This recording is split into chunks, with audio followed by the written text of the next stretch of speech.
Hi, welcome to Hawaii LED screen. Today we are here to show you what we have brought here. Experience Hawaii LED screen. As you can see, we have our G-Max cabinet here.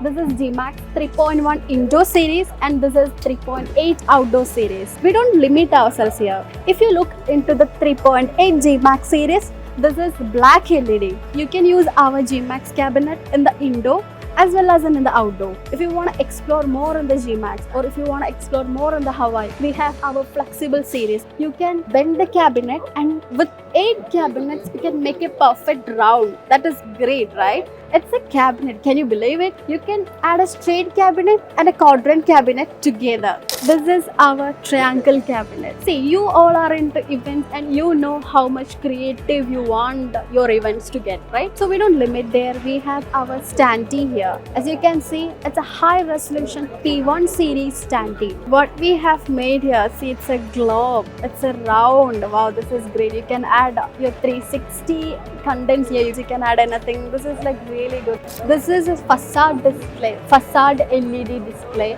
So with this product, you can use it as what, flag, or you can put it in a drone and bring your content to the public, or you can even use it as a mat. You can put it in the floor, walk on it. There are a lot of possibilities with this product. It's a facade display, it's a flag screen, it's everything and anything you want it to be. So this is our transparent display. This is a perfect solution if you don't want to block your view and still want to give your contents, your advertisements to the public. In Hawaii, we bring standards to the industry. We bring innovations to the industry. So if you want to know more about us, get in touch with us, contact us. We shape the future.